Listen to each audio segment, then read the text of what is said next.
السلام علیکم ورحمۃ اللہ وبرکاتہ۔ الحمد للہ الذی بیدہ الملک وہو علی کل شیء قدیر، هو الاول والآخر والظاہر والباطن وہو بکل شیء علیم، واشہد ان لا الہ الا اللہ وحدہ لا شریک لہ، واشہد ان سیدنا ومولانا محمدا عبدہ ورسولہ، ارسلہ بالحق بشیرا ونذیرا وداعیا الی اللہ بإذنہ وسراجا منیرا، صلی اللہ تعالی علیہ وعلی آلہ وعلی اصحابہ وبارک وسلم تسلیما کثیرا کثیرا، اما بعد فاعوذ باللہ من الشیطان الرجیم، بسم اللہ الرحمن الرحیم۔ ان ابراہیم کان امۃ قانتا حنیفا للہ ولم یک من المشرکین شاکرا لانعمہ اجتباہ وہداہ الی صراط مستقیم، ثم اوحینا الیک ان اتبع ملۃ ابراہیم۔ وقال تعالی فلما اسلما وتلہ للجبین ونادیناہ ان یا ابراہیم قد صدقت الرؤیا انا کذلک نجزی المحسنین۔ میرے محترم بھائیوں بہنوں، میرے عزیزوں، بچے بچیوں، پوری دنیا کے انسانوں، اللہ کرے میرا پیغام پوری دنیا میں پہنچے، مسلم بھی سنیں، نان مسلم بھی سنیں، کہ اچھی بات تو لینی چاہیے جہاں سے بھی ہو۔ عید قربان جس کو ہم کہتے ہیں وہ قریب ہے، 5 دن 6 دن باقی ہیں۔ یہ ابراہیم علیہ السلام کی سنت ہے، اور میرے نبی نے اس کو زندہ کیا۔ بیچ کے زمانوں میں یہ نہیں تھی، اس کو میرے نبی پاک صلی اللہ علیہ وسلم نے زندہ فرمایا، اور آپ اپنے عید کے موقع پر 2 جانور ذبح فرماتے تھے، 2 دمبے، ایک امت کے لیے اور ایک اپنے لیے۔ سبحان، ایک امت کے لیے، ایک اپنے لیے۔ ابراہیم علیہ السلام سے یہ سلسلہ کیسے شروع ہوا؟ ابراہیم علیہ السلام کون ہیں؟ ان کی ہستی کیا ہے؟ ابراہیم علیہ السلام وہ نبی ہیں جن پر ساری امتوں کا اتفاق ہے۔ یہود بھی ابراہیم علیہ السلام کو کہتے ہیں ہمارے ہیں، عیسائی بھی ابراہیم علیہ السلام کو کہتے ہیں ہمارے ہیں، مسلمان بھی ابراہیم علیہ السلام کو کہتے ہیں ہمارے ہیں۔ آگے پھر یہود موسیٰ علیہ السلام پر رک جاتے ہیں اور عیسیٰ علیہ السلام کا انکار کرتے ہیں، عیسائی عیسیٰ علیہ السلام پر رک جاتے ہیں اور محمد مصطفیٰ صلی اللہ علیہ وسلم کا انکار کرتے ہیں۔ ان ابراہیم لأواہ حلیم، ان ابراہیم لأواہ حلیم، ابراہیم بہت مہربان، رونے دھونے والے تھے، اور ابراہیم کا مطلب بھی ہے مہربان باپ، مہربان باپ۔ ابراہیم علیہ السلام کی کہانی تو بہت لمبی ہے، اسے سنانے کے نہ مجھے سکت ہے، اور نہ ہی آگے جو ہم کاسٹ کرتے ہیں اس میں اتنی ہمت ہوتی ہے۔ تو ہم شروع ہی کرتے ہیں کہ ابراہیم علیہ السلام سے اللہ نے اپنے بچے کی قربانی کیسے لی، پیچھے سارے واقعات کو چھوڑ کر۔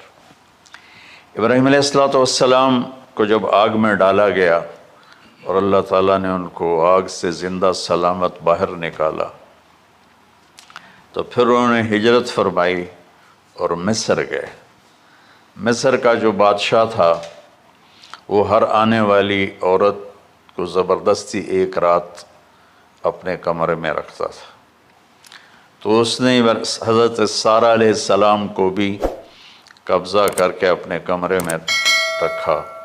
جو ہی ہاتھ بڑھاتا اس کا ہاتھ سوکھ جاتا، پیچھے کرتا تو ٹھیک ہو جاتا، پھر ایسے ہاتھ بڑھاتا سوکھ جاتا، پھر پیچھے کرتا ٹھیک ہو جاتا، پھر ایسے ہاتھ بڑھایا، سوکھ گیا، پھر پیچھے کیا، ٹھیک ہو گیا۔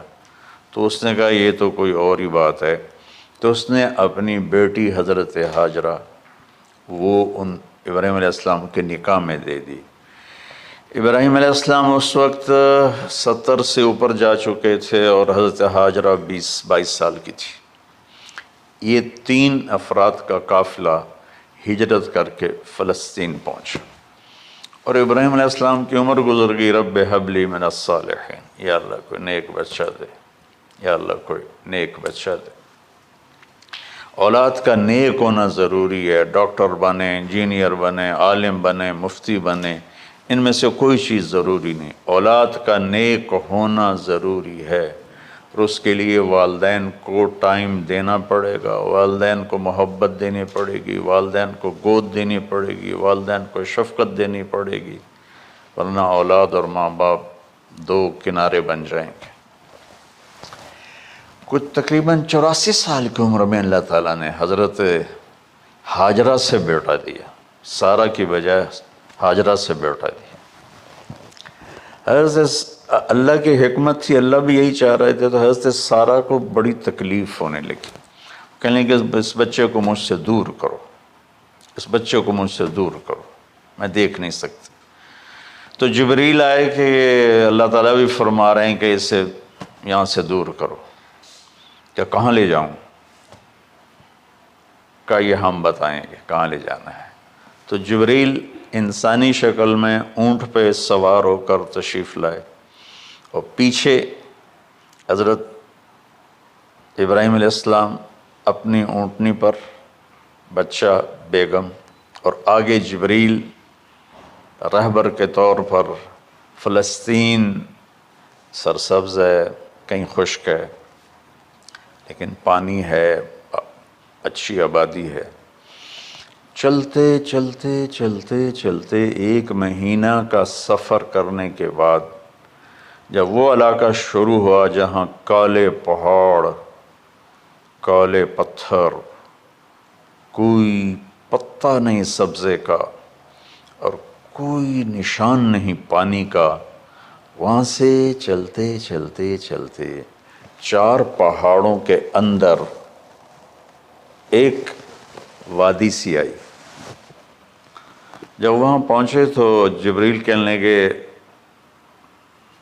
اللہ کے نبی یہاں ہاجرہ اور اسماعیل کو چھوڑ دیں۔ جب وہ آگ میں جا رہے تھے نا ابراہیم علیہ السلام، تو ایک لفظ نہیں بولے، بس نے کہا حسبی اللہ و نعم الوکیل۔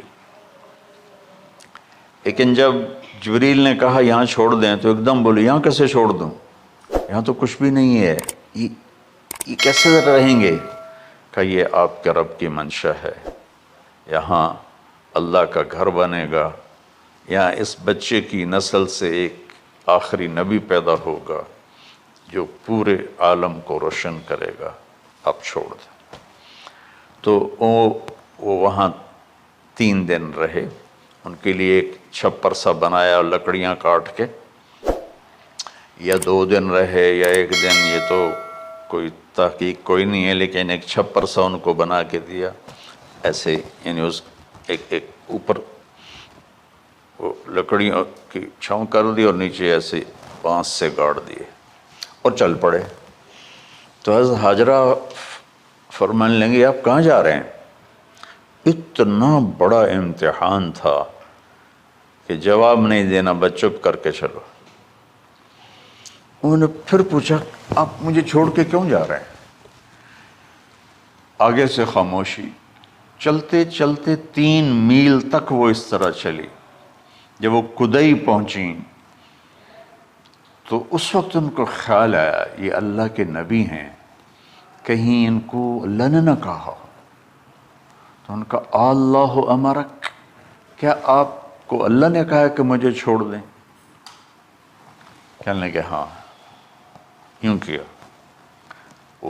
ایک دم ایک نئی ہاجرہ نے جنم لیا کہ اذن، یوں گردن، اذن لن یضیعنا اللہ، جاؤ پھر میرا اللہ مجھے ضائع نہیں کرے گا۔ ابراہیم علیہ السلام بوجھل دل کے ساتھ پیدل چل رہے تھے دونوں میاں بیوی، اونٹنی پہ سوار ہوئے، اور وہ اپنے بچے کو گود میں لے کر ایسے کھڑی ان کو دیکھ رہے تھے. یہ کوئی مہینے کے لیے نہیں جا رہے تھے، پتہ نہیں ہے کب واپس آئیں. اج دے وچھڑے قد ملن گے، جانے رب رحمان. دیکھتی رہیں. پھر انہیں ایسے پہاڑی کے اوپر چڑھے کہ اونٹ نیچے اتری، تو پھر انہیں منہ موڑا اور واپس اس وادی کی طرف چلیں. کیا وقت تھا، صبح تھی، شام تھی. جو ابراہیم علیہ السلام غائب ہوئے تو ایک دم آپ نے اونٹنی کا منہ موڑا ادھر ہی اور کہا ربنا انی اسکنت من ذریت بواد غیر ذی زرع ربنا لیقیموا الصلاۃ. کیا درد ہے. آپ اندازہ لگاؤ، ایک آدمی کو 84 سال کی عمر میں بیٹا ملے اور پھر اسے ایسے جنگل بیابان میں چھوڑ دیا جائے، تو ان کے دل پہ کیا بیت رہی ہوگی. یہ اس دعا میں وہ درد ہے جو میرے بھی آنسو نکل رہے ہیں. ہم کو 3 دفعہ قصہ سنا چکا. اے اللہ، تیرے ہی کہنے پر، تو جو میرا رب ہے. یا اللہ نہیں کہا، اللہم نہیں کہا، ربنا. یا اللہ تو تو مہربان ہے، اس میں بھی کوئی تیری مہربانی ہوگی، تیری محبت ہوگی، تیری شفقت ہوگی. انی اسکنت من ذریت، میں نے چھوڑ دیا اپنی اولاد کو. یا اللہ میں نے وہاں چھوڑا جہاں نہ پتہ ہے، نہ دانہ ہے، نہ پانی ہے. تو جان اور یہ جانے. اس درد بھری دعا نے عرش کو بھی ہلا دیا تھا، اور آپ نے منہ موڑا. اس باپ کو سوچو جو ہر قدم پہ اپنے معصوم بچے سے دور ہو رہا ہے، اور اس ماں کو سوچو جو ہر قدم پہ اپنے خامن سے دور ہو رہی ہے. ابراہیم کی منزل تو آگے گھر ہے، 2 بیویاں اور ہیں، ادھر تو پتھروں کے ساتھ دوستی ہے. جب ہاجر، میں ایک دفعہ میں ایسے سوچ میں بیٹھا، میں اتنا رویا. میں نے کہا جب وہ ہماری ماں ہاجرہ وہاں اکیلی بیٹھی ہوگی، وہ چاروں طرف اونچے اونچے پہاڑ تھے، اور اندر بیٹھنے والے کو باہر کا پتہ نہیں، باہر والے کو اندر کا پتہ نہیں. تو شام ڈھلی ہوگی تو اندھیری رات نے کیا ظلم ڈھایا ہوگا. کالے پہاڑوں کا اندھیرا، اندھیری رات کا اندھیرا. تارے بھی حیران ہوں گے یہ کون بی بی بیٹھی ہوئی ہے. ستارے روزانہ ہی نکلتے تھے، لیکن آج وہ ایک نیا تماشا دیکھ رہے ہیں کہ ایک معصوم شہزادی ایک معصوم بچے کو گود میں لے کے بیٹھی ہے. کون اسے یہاں چھوڑ گیا. چاندنی رات تھی تو چاند بھی حیران ہو رہا ہوگا، یہ کیا ہو رہا ہے، یہ کیا ہو رہا ہے، یہ کیا ہو رہا ہے. اور وہ تنہا جان آسمان کو دیکھتی ہوگی، یا اللہ یہ میرے ساتھ کیا ہوگی. وہ رات کیسی، پہلی رات کیسی گزری ہوگی حضرت ہاجرہ کو. یہ ہمارے تبلیغ والے 3 دن کے لیے جاتے ہیں، بیویاں شور مچا دیتی ہیں، چھوڑ کے جاندے پہ ہو، چھوڑ کے جاندے پہ ہو. اس ہاجرہ کو سوچو جس پر اندھیری رات تھی، اور اسے کچھ پتہ نہیں تھا میرے ساتھ کیا ہونے والا ہے. جب دن چڑھا تو سورج نے دیکھ کر اس کی آنکھیں پھٹ گئیں کہ یہ کیا ہے. وہ تو کسی پہ رحم نہیں کرتا. اس کی آگ نے پتھروں کو تپایا، میری ماں ہاجرہ کے چھپر کو تپایا اور تڑپا کے رکھ دیا. ایک چھوٹا سی مشکیزہ تھا پانی کا، اس سے گھونٹ گھونٹ پی کے ان کے منہ میں بھی ڈال رہی تھی. اس مشکیزے پر 3 دن گزرے، پانی ختم ہو گیا. ہم 92 کے حج میں پھنس گئے. مزدلفہ سے پہلے تو ہماری بس میں پانی کوئی نہیں تھا. جو اس وقت ہمارا حال ہو، ہمیں پتہ تھا 2-4 گھنٹے کے بعد پانی ہے، لیکن جو اس وقت بچے بھی تھے، چیخ و پکار تھی۔ ہاجرہ کی چیخیں کون سن رہا تھا؟ اور ادھر اسماعیل کی دھاڑ دھاڑ شروع ہو گئی، پیاس کی وجہ سے، بھوک کی وجہ سے۔ بے بس ماں دیکھ رہی ہے، میں کیا کروں؟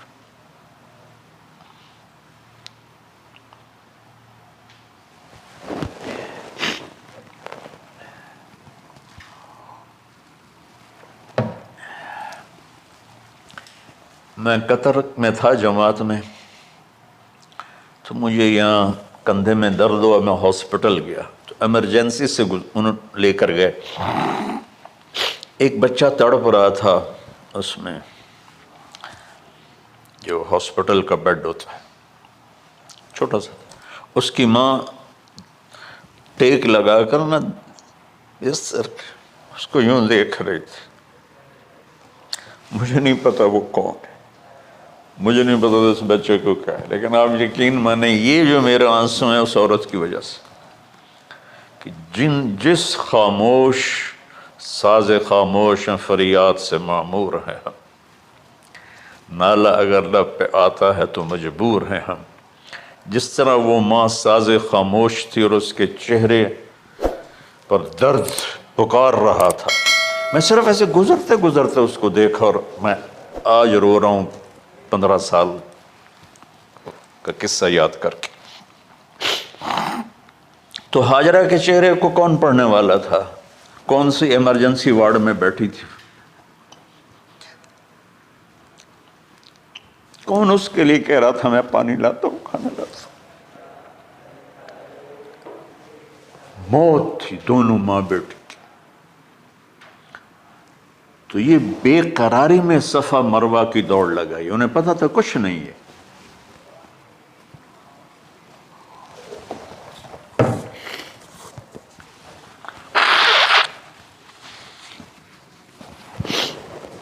انہیں معلوم تھا کچھ نہیں ہے، لیکن وہ اس کو تڑپتے دیکھ نہیں پا رہے۔ وہ بھاگیں، صفا پہ چڑھی، ادھر دیکھ ادھر دیکھ، ابھا دیکھاں لمحہ دیکھاں،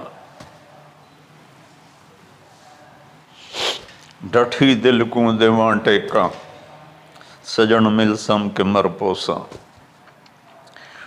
یہ ہماری سرائکی کا شاعری ہے۔ مشرق دیکھتے ہوں، مغرب دیکھتے ہوں، دائیں بائیں دیکھتے ہوں، کوئی ہے میری فریاد سننے والا۔ یہ حالت تھی اس وقت ام اسماعیل کی۔ نیچے اتری جہاں وہ ٹیوب لائٹس آتی ہیں، وہاں وہ نیچے ہو گئے اور بچہ غائب ہو گیا، تو دوڑ لگاتے۔ مصر کی شہزادی اور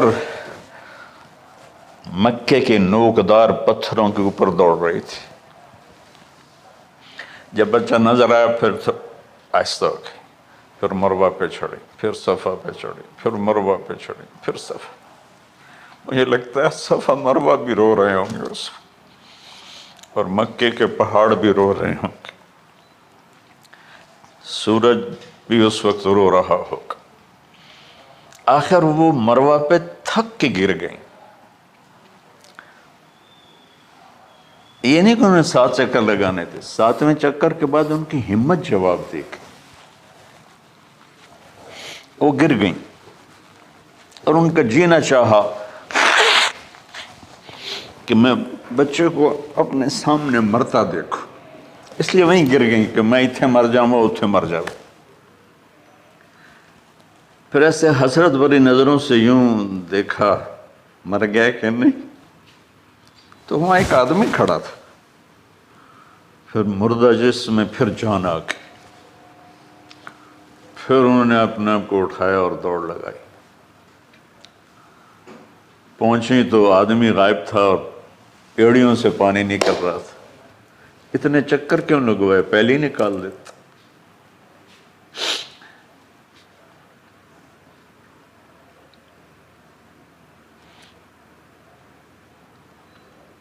عاشق ہوں میں عشق کماں میں دل رکھیں وانگ پہاڑاں ہو سہ صدیاں ہزار غلامیں کر جانے باغ بہاراں ہو منصور جے چک سولی دتے جڑے واقف کل اسراراں ہو سجدیں سر چائیں نہ باہو توڑے کافر کہیں ہزاراں ہو عاشق سوئی حقیقی جڑا قتل معشوق دے مننے سر نو جوڑے تے مکھ نہ موڑے بھامیں 100 تلواراں کھنے سچا عشق حسین علی دا باہو سر دتے تے راز نہ بن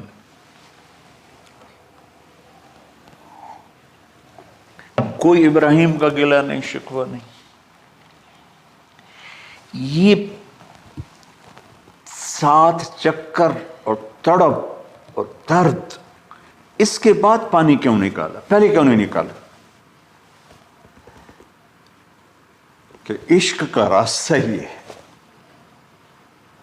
میرے گھر کے راستے میں کوئی کہکشاں نہیں ہے. راستہ عشق اشقا سے. اشقا کہتے ہیں آکاس بیل جو درخت کو چمڑ جاتی پیلی، تو وہ درخت اس کا ایسا عاشق ہوتا ہے سب کچھ اس کو کھلا کے خود خوش ہو کے جل کے بالن بن جاتا ہے. اس سے اشقا ہے کہ عشق ایسی چیز ہے. عشق تے آتش ڈوہیں برابر اتے عشق دا تاؤ تکھیڑا. آتش ساڑے کخت کا نیرا عشق ساڑے دل جیڑا. خواجہ غلام فرید صاحب کی شاعری سنا رہا ہوں کہ عشق میں بھی آگ ہے اور لکڑی میں بھی آگ ہے.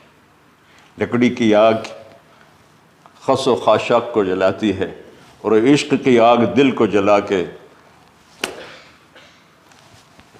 برباد کر دیتی ہے.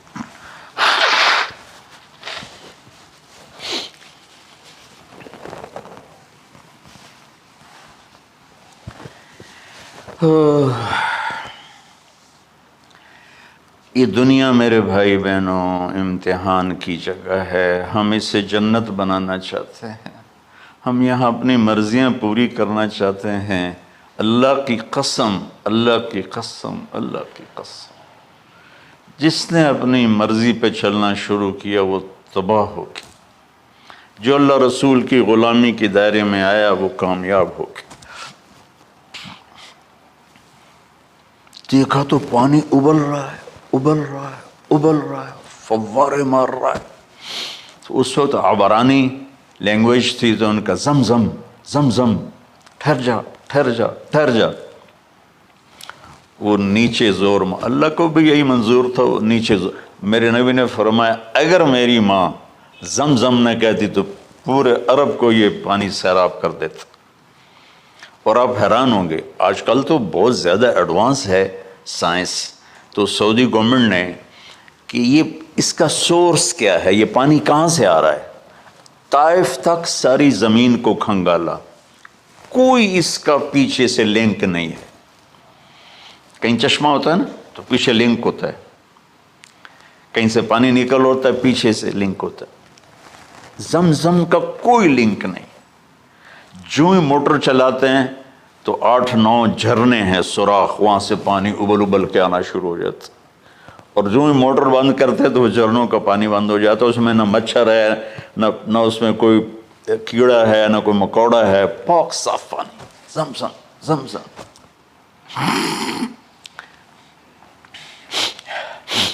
جتنا اونچا بنانا ہو بلڈنگ اتنی گہری بنیاد.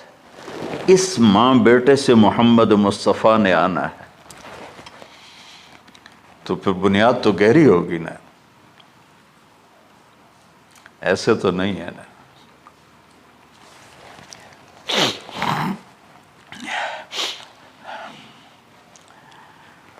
تو چونکہ محمد مصطفیٰ صلی اللہ علیہ وسلم کو اس بچے اور اس ماں سے اللہ نے وجود دینا، پیچھے ابراہیم والد ہیں دینا. ابراہیم علیہ السلام کی نسل میں 4000 انبیاء آئے.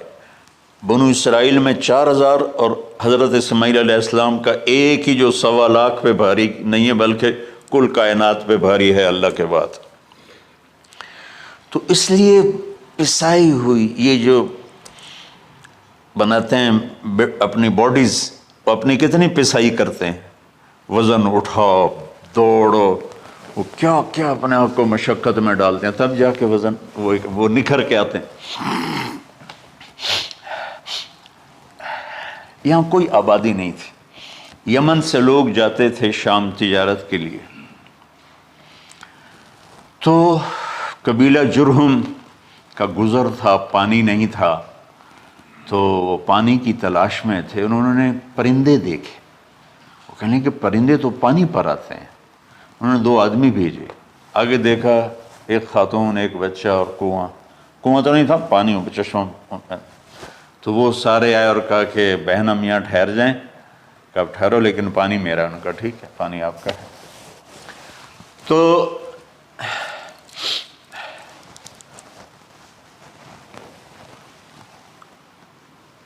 ایک سال کے بعد اجازت ملی، جاؤ مل کے آؤ،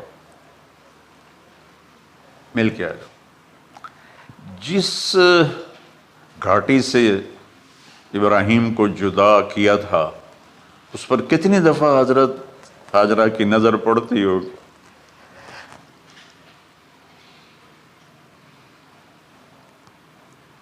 اگر آپ اس کو فیل کریں تو یہ قصہ بیان ہی نہیں ہو سکتا، بس رونا ہی پڑے گا۔ اور خاص طور پر آج کے دور میں جب کوئی اللہ کو کی ماننے کے لیے تیار ہی نہیں ہے، کوئی جہنم سے ڈرنے کے لیے تیار نہیں، کوئی جنت کی طلبگار نہیں۔ 1 سال کے بعد اونٹنی کا سر نظر آیا تو دل اچھل کے آسمان کو جا لگا کہ میری آنکھوں کی ٹھنڈک آ گئی، میرے سر کا سایہ آ گیا، میرے بیٹے کی چھاؤں آیا۔ وہ اونٹنی بٹھائی، کہا تشریف لائیے، کہنے لگے اترنے کا حکم نہیں ہے، صرف ملاقات۔ نہ آتے صبر آیا ہوا تھا، صبر توڑ کے پھر جا رہے ہیں، تو اف نہیں کی، آہ نہ کر لبوں کو سی، زخم پہ زخم کھا کے جی، اپنے جگر کا لہو پی، آہ نہ کر لبوں کو سی، عشق ہے دل لگی نہیں، سینے پہ تیر کھائے جا، آگے قدم بڑھائے جا، یعنی زبان حال سے کہہ دے اس کے ہاں ستائے جا۔ کوئی شکوہ گلا نہیں ہے، یہ کیا ملنا ہے، نہ آتے وہیں بیٹھے رہتے۔ کہنے لگے اچھا بچہ گود میں دے دو، سینے سے لگا پیار کی، بہتے آنسو بچے کے رخسار پہ گرے، بچوں کو پتہ نہیں کون ہے۔ کہنے لگی اجازت ہے آپ کا سر دھو دوں، منہ دھو دوں، پاؤں دھو دوں، ہاتھ دھو دوں، یہ پانی پاک ملا ہے، ٹھیک ہے واپس۔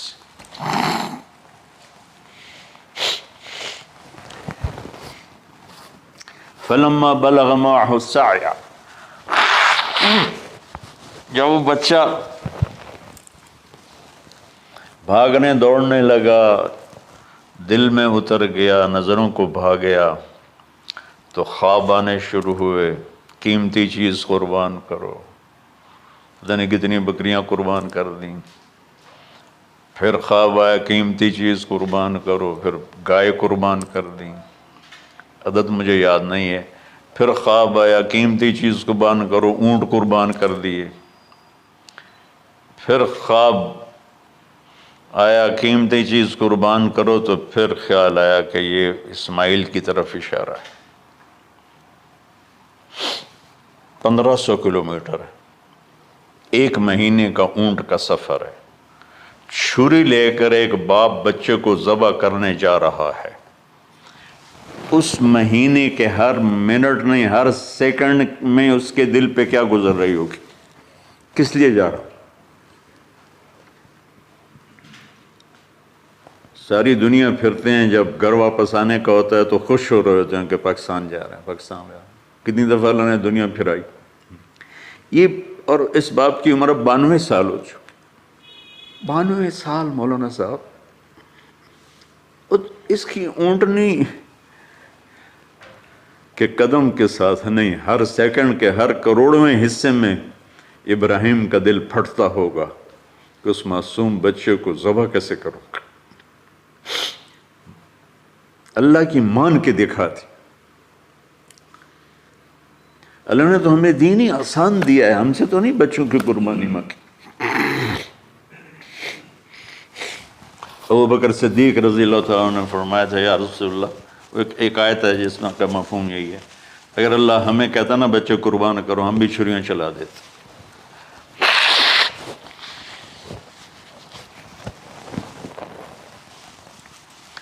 تو میں اس تصور میں جب ڈوبتا ہوں میں رونا شروع کر دیتا۔ عاصم کا بازو ٹوٹا، 6 سال کا تھا، اس کو جوڑ رہے تھے تو اس کی چیخیں نہیں کرنی تھی، میں باہر نکل گیا، مجھ سے چیخیں سنی نہیں گئی، حالانکہ وہ اس کا علاج کرنے کے لیے کر رہے تھے۔ اور یہ 92 سال کی ہستی بڑھاپے میں 1 مہینے کی اذیت برداشت کرتے ہوئے جا رہے ہیں کہ بیٹا ذبح کرنا ہے، بیٹا ذبح کرنا ہے، بیٹا ذبح کرنا ہے۔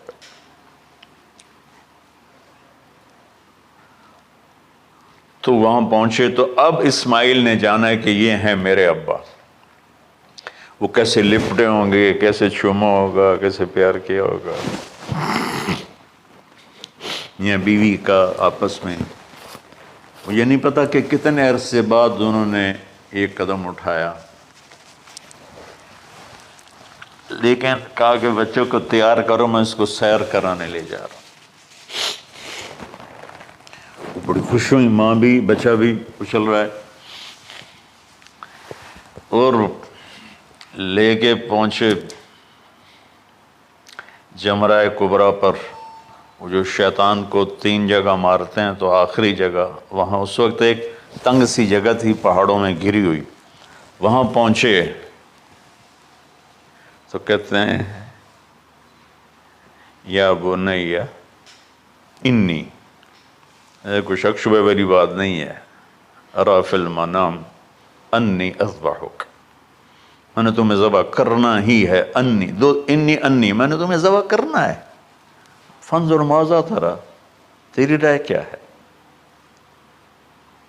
قربان جاؤں اس ماں پہ جس نے 7-8 سال کے بچوں کو کیا تربیت دی۔ یا ابت افعل ما تؤمر، یعنی یا ابت افعل، بیچ میں کوئی حرف نہیں، کوئی عطف نہیں، یا ابت افعل بما تؤمر ستجدنی انشاء اللہ من الصابرین۔ اس عمر میں اپنی قربانی کو اللہ کے ساتھ جوڑا، ابا کرو آپ۔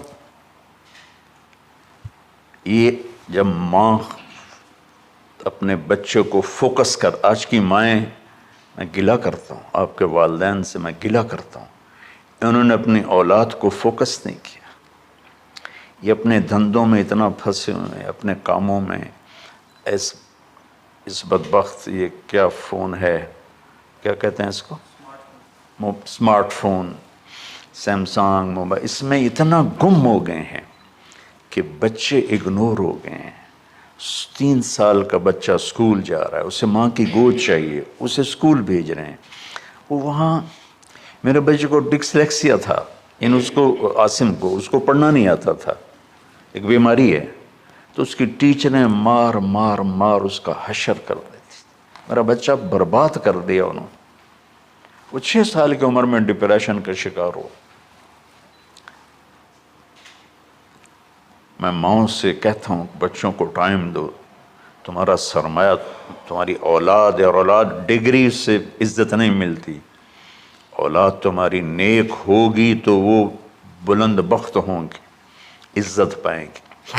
پاکستان کو پڑھے لکھوں نے لوٹا ہے، ان پڑھوں نے نہیں لوٹا۔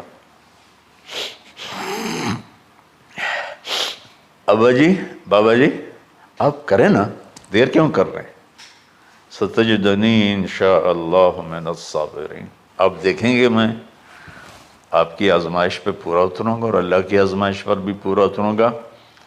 پھر معصوم ذہن ادھر چلا گیا ماں کی طرف، کہنے لگے ہاں یہ بات تو ہے کہ میری ماں کو بڑی تکلیف ہوگی، تو اس لیے نا اپنا کرتا اتارا، کہا بابا جی یہ کرتا آپ میری ماں کو دے دیں، وہ جب مجھے یاد کرے گی میرا کرتا دیکھ لے، اور آپ نے مجھے یہیں دفن کرنا ہے، ادھر نہیں لے جانا، اور آپ بھی احتیاط کریں مجھے الٹا لٹائیں، تَلَّهُ لِلْجَبِينِ، میرا سر زمین پہ لگائیں، گردن نہیں، تاکہ آپ کو تکلیف نہ ہو مجھے دیکھ کر۔ اب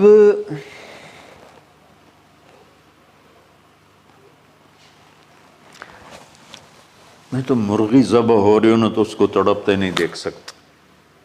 قربانی کے لیے مفتی صاحبان کہتے ہیں کہ اوپر کھڑا ہونا چاہیے، خود کرے یا اوپر کھڑا، میں نہیں کھڑا ہو سکتا۔ جانور جب تڑپتا ہے تو مجھے کچھ ہونے لگتا، تو میں بچوں کو بھیجتا ہوں جاؤ قربانی پہ کھڑے ہو۔ جیسے ابراہیم علیہ السلام کا تصور کر کے میری چیخیں نکل کہ انہوں نے جب ان کی کمر پہ گوڈا رکھا ہوگا یوں کر کے، ہاتھ باندھے پاؤں باندھے، اور سر کے بال یوں اٹھا کے یہاں لائے ہوں گے سر کو، اور چھری یہاں رکھی ہوگی، تو کیا کیفیت؟ تو یوں آسمان کو دیکھ کر کہ یا اللہ کیا تم مجھ سے ناراض ہو گیا کہ میرے دل میں اسماعیل زیادہ اتر گیا ہے؟ یا اللہ ایسا کبھی نہیں ہے، یا اللہ یا میرا کوئی امتحان تو لے رہا ہے، یا اللہ تیرے اوپر سب کچھ قربان ہے، اور یوں چلائی، اور اللہ تعالیٰ نے چھری کی کیا حیثیت ہے، اس نے چلنے سے انکار کر دیا، پھر چلائے، پھر چلائے۔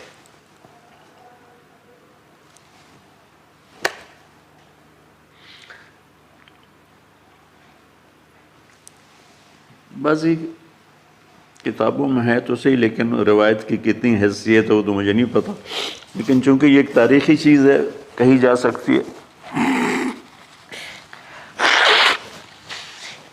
کہتے ہیں پھر گئے اور چھری کو تیز کیا پتھر پر، تیز کر کے جب آئن اور بال پکڑے، آسمان کے فرشتے 2 دفعہ روئے ہیں انسانی تاریخ میں، آسمان کے فرشتے 2 دفعہ روئے ہیں انسانی تاریخ میں۔ ایک جب ابراہیم علیہ السلام نے ان کی کمر پہ اپنا گھٹنا رکھا کہ سر کے بال پکڑ اور چھری پکڑ کے یہ کہا یا اللہ تو مجھ سے ناراض ہو گیا، تو آسمان کے فرشتوں کی چیخیں نکل گئی۔ اور ایک جب اللہ کے نبی کو طائف میں پتھر پڑے کہ اللہ من یشکو الیک ضعف قوتی، تو آسمان کے فرشتوں کی چیخیں نکل گئی جب ہمارے نبی کو طائف والوں نے مارا اس پر۔ یہ 2 دفعہ آسمان کے سب فرشتے روئے۔ تو پھر اللہ نے کہا بس، نادیناہ ان یا ابراہیم قد صدقت الرؤیا انا کذلک نجزی المحسنین، ابراہیم تو پاس ہو گیا ہے۔ چھری چل گئی، اور آنکھوں پر تو پٹی تھی، چھری چل گئی، پٹی کھولی تو سامنے کبش تھا، دمبا اور اسماعیل اور جبریل کھڑے ہوئے تھے۔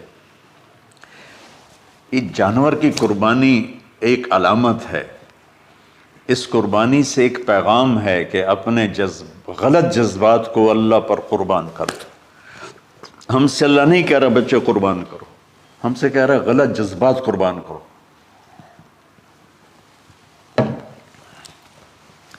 ہم سے اللہ کہہ رہا ہے اپنے جذبات کو دبا دو جو تمہیں اللہ اس کے رسول سے دور کرتے ہیں، ان پر چھری چلاؤ۔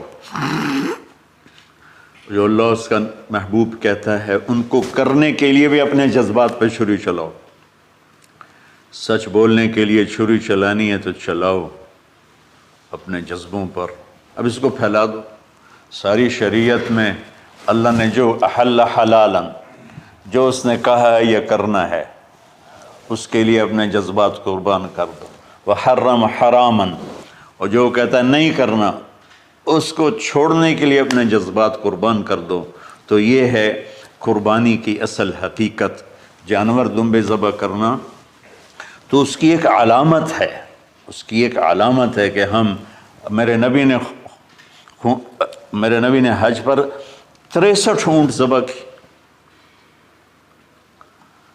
اپنے ہاتھ سے ذبح کی، باقی 37 حضرت علی رضی اللہ تعالیٰ علیہ السلام نے ذبح کیے۔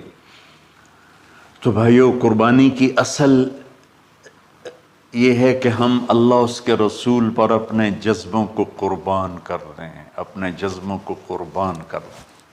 مولانا ابوالکلام آزاد رحمۃ اللہ علیہ کا میں مضمون پڑھ رہا تھا اسی قربانی پر، تو انہوں نے فرمایا، انہوں نے لکھا، وہ خطابت اور قلم کے تو بادشاہ تھے، واقعی وہ ابوالکلام تھے۔ انہوں نے لکھا کہ اللہ نے چھری کے لیے چلنا طے کیا ہوا تھا، اللہ نے چھری کے لیے چلنا طے کیا ہوا تھا۔ جب اسماعیل کو لٹایا گیا تو اسماعیل کو کھینچ لیا، چھری کو روک دیا۔ جب میرے نبی کے والد کو حضرت عبد المطلب جب زمزم کا کنواں کھود رہے تھے تو باپ بیٹا تھے، حارث اور عبد المطلب، تو تھک کر کے ایک دن کہنے لگے، یا اللہ اگر تو مجھے 10 بیٹے دے گا نا تو میں ایک تیرے نام پہ قربان کروں گا۔ اللہ نے 15 دے دیے۔ جب وہ سارے جوان ہو گئے تو ان کو اکٹھا کیا، بچوں میں نے تو منت مانی تھی۔ تو انہوں نے کہا، ابا جان آپ جس پہ ہاتھ رکھیں گے ہم تیار ہیں، کیا اطاعت ہے۔ تو کہنے لگے نہیں، میں قرعہ ڈالوں گا، جو اس زمانے کا طریقہ تھا وہ تیروں کے ساتھ۔ تو حضرت عبداللہ کا قرعہ نکل آیا، حضرت عبداللہ سب سے زیادہ محبوب، تو انہوں نے ہاتھ پکڑا، چھرا اٹھایا۔ عمر بن عاص رضی اللہ عنہ کے والد عاص بن وائل ایک بہت بڑا کام کر گیا، وہ سامنے آ کے کھڑا ہو گیا، کہنے لگا یہ کام نہیں ہوگا۔ انہوں نے کہا یہ سردار کا بول ہے، کہا آگے بھی سردار کھڑا ہوا ہے، میں یہ ظلم نہیں ہونے دوں گا۔ سارے مکے والے اس کے ساتھ ہو گئے، عبد المطلب اکیلے رہ گئے۔ انہوں نے کہا وہ جو ہے نا قطبہ کاہنہ نجران میں، وہ جو فیصلہ کرے گی یا غصفان میں وہ مانوں گا۔ کہا چلو۔ تو غصفان یا نجران گئے قریش مکہ کے سردار۔ تو اس کاہنہ عورت، جیسے آج اس زمانے کی جج ہوتی تھی، مرد بھی عورت میں، اس نے کہا کہ تم لوگ قتل کا معاوضہ کیا لیتے ہو؟ کہ 10 اونٹ۔ کہ اچھا ایسا کرو، ایک تیر پہ لکھو عبداللہ اور ایک پہ لکھو 10 اونٹ اور قرعہ ڈالو۔ اگر اونٹوں کا قرعہ نکل آئے تو جتنے اونٹ لکھے ہیں وہ ذبح کر کے عبداللہ کو چھوڑ دو، اور اگر عبداللہ کا نام نکلے تو ہر دفعہ 10 اونٹ بڑھا دو۔ تو وہ سارے بڑے خوش ہو گئے۔ تو عبد المطلب نے احتیاطاً 100 اونٹ پہلے کھڑے کر لیے صفا کے ساتھ، اور حرم شریف میں اکٹھے ہو گئے، اور وہ جو تیروں سے کرتے تھے تو الانصاب غالباً اس کو کہتے ہیں، ایسا ہی ہے نا؟ ہاں۔ تو وہ 10 اونٹ عبداللہ، اس نے جو قرعہ اندازی میں والے جو پھینکا تو نکلا عبداللہ۔ تو وہ 10 اونٹ اس نے پہلے الگ کھڑے کیے تھے تو 20 کر دیے، پھر قرعہ ڈالا تو عبداللہ، پھر 10 اور کر کے 30 کر دیے، پھر قرعہ ڈالا تو عبداللہ، پھر 10 اور کی تو 40 ہو گئے، پھر قرعہ ڈالا تو عبداللہ تو 50 ہو گئے، پھر قرعہ ڈالا تو عبداللہ تو 60 ہو گئے۔ مکے والوں کی آنکھیں پھٹنے لگی، پسینے آنے لگے۔ پھر قرعہ ڈالا عبداللہ تو 70 ہو گئے، 80 ہو گئے، 90 جب ہوئے تو سب کی آنکھیں باہر نکل آئیں کہ اب پیچھے تو اونٹ ہی ختم ہو گئے۔ تو پھر قرعہ ڈالا 100 پر تو نکلا 100 اونٹ۔ تو سب نے نعرے لگائے، تو عبد المطلب کہنے لگے نہیں میں ایک دفعہ اور کروں گا، کیا تو پھر 100 اونٹ، پھر سب نے نعرے لگائے، کہ نہیں میں ایک دفعہ اور کروں گا، پھر کیا تو 100 اونٹ۔ تو پھر عبد المطلب نے حضرت عبداللہ کو آزاد کیا، 100 اونٹ خود ذبح کیے۔ تو ابوالکلام آزاد رحمۃ اللہ علیہ فرماتے ہیں دوسری دفعہ وہ چھری چلنے لگی حضرت عبداللہ پر۔ ایک واقعہ بھی اس کے ساتھ عجیب ہے۔ آپ بازار میں جا رہے تھے حضرت عبداللہ، تو سامنے سے ایک نا پہلی کتابوں کی عالم عورت آ گئی. اس نے اسے دیکھا تو کہا عبداللہ تیری جان بچانے پہ 100 اونٹ ڈگے تھے نا؟ کہاں؟ کہ ایک رات میرے ساتھ گزار لے 100 اونٹ میں دوں گی. تو اس نے نور نبوت دیکھا یہاں. تو آپ نے کہا نہیں میں عزت دار ہوں، میں یہ کام تو نہیں کر سکتا. تو پھر فرمایا کہ اللہ نے اسماعیل کو نکالا، عبداللہ کو نکالا، لیکن چھری نے چلنا تھا. جب حسین کی باری آئی تو اللہ نے چھری کو کہا چلو، اور وہ کاٹتے چلی گئی گاجر مولی کی. میرے نبی کی ساری نسل ذبح کی. کتنا کہا اذکرکم فی اہل بیت، اذکرکم فی اہل بیت، اذکرکم فی اہل بیت. صرف 60 سال بعد امت نے 89 سمیت 72 انسان ذبح کر دی، کہ جنازے بھی نہ پڑھنے تھے.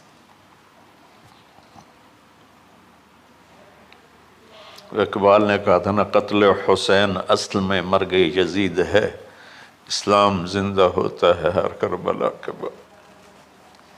اللہ سے محبت کرو، اللہ کے نبی سے محبت کرو، اللہ کے نبی کے گھرانے سے محبت کرو، اللہ کے نبی کے صحابہ سے محبت کرو، اللہ کے نیک بندوں سے محبت کرو. عید قربان کا فلسفہ ہے اللہ اس کے رسول کی اطاعت پہ قربان ہو جانا. عید قربان کا فلسفہ ہے اللہ اس کے رسول کی اطاعت میں اپنے جذبات پہ چھری چلا دینا.